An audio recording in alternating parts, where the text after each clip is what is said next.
آج عمران خان کے ساتھ کافی لمبی ملاقات ہوئی ہے اور انہوں نے بتایا کہ 24 تاریخ کس لیے پاکستان کے لیے ایک بہت اہم دن ہے۔ انہوں نے کہا کہ میں نے صرف 2 دفعہ اپنے پاکستانیوں کو کال دی ہے۔ ایک وہ دن تھا جب آپ نے نظریے کے اوپر ووٹ دینے نکلے تھے، وہ تھا 8 فروری کا، اور ایک یہ دوسرا دن ہے جو 24 نومبر کا ہے، جس پہ انہوں نے کہا کہ میں نے دوبارہ اپنے پورے پاکستانیوں کو کال دے رہا ہوں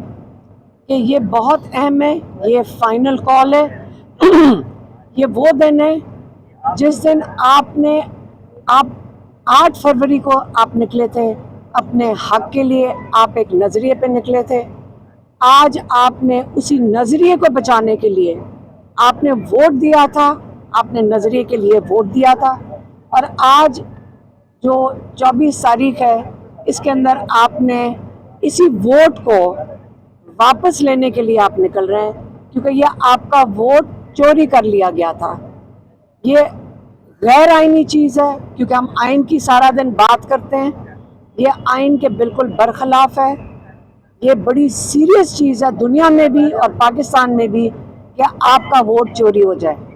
پھر انہوں نے واضح کیا کہ نظریہ کیا ہے۔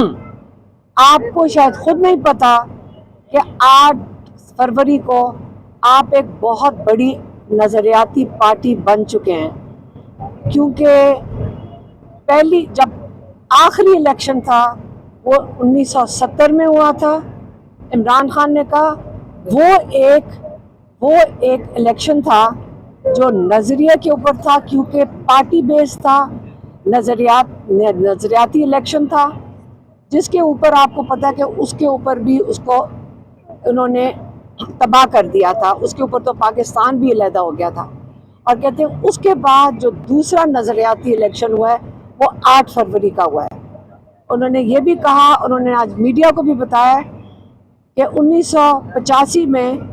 انہوں نے نان پارٹی الیکشن جب ضیاء الحق نے کرایا تو اس نے نظریے کو تباہ کر دیا تھا، اور ادھر سے الیکٹیبلز کی سیاست شروع ہوئی تھی۔ لیکن 8 فروری کو کا فرق 1970 سے یہ ہے کہ 1970 میں 1 سال پارٹیز کو الیکشن کیمپین کرنے کی اجازت تھی، ان کے پاس اپنا میسج لوگوں تک پہنچانے کی اجازت تھی، ان کے پاس سمبل بھی تھا، ان کے پاس پارٹی بھی تھی، اور ان کے پاس آزادی تھی یہ کیمپین کرنے کے لیے۔ لیکن 8 فروری کو یہ سارا کچھ لے لیا گیا، اور ہماری قوم، جس پہ ہمیں فخر ہونا چاہیے کہ پوری دنیا میں ایسا الیکشن، جب الیکشن کا سسٹم شروع ہوا ہے کوئی بتا سکتا، یہ پورا دنیا میں ایسا کبھی الیکشن نہیں ہوا کہ بغیر پارٹی سمبل کے، بغیر کینڈیڈیٹ کے لوگوں نے صرف اور خالصاً ایک نظریے کے لیے آ کر اپنا ووٹ ڈالا ہے۔ اب آپ اپنے اوپر بھی فخر کریں، لیکن یہ جو نظریاتی لوگ ہوتے ہیں ان کی جنگ اتنی جلدی ختم نہیں ہوتی۔ آپ نے پاکستان کے لیے پاکستان کا فخر ہے، آپ نے 24 کو نکل کر یہی جو ووٹ، جو یہی نظریے کے لیے آپ نے ووٹ ڈالا، اس کے لیے آپ نے احتجاج جو ریکارڈ کرانا ہے، اس کا یہ نہیں مقصد کہ آپ کسی کے توڑ پھوڑ کے لیے جا رہے ہیں، آپ صرف ایک پرامن احتجاج کر رہے ہیں، آپ کا آئینی حق ہے، آپ نے اس دن کے لیے ضرور نکلنا ہے۔ عمران خان نے یہ بھی بتایا کہ آج علی امین گنڈاپور اور بیرسٹر گوہر ان کے پاس آئے تھے، انہوں نے پہلے ان کو بریف کیا 24 نومبر کی تیاریوں کے اوپر، اور انہوں نے یہ بھی بتایا کہ علی امین گنڈاپور بہت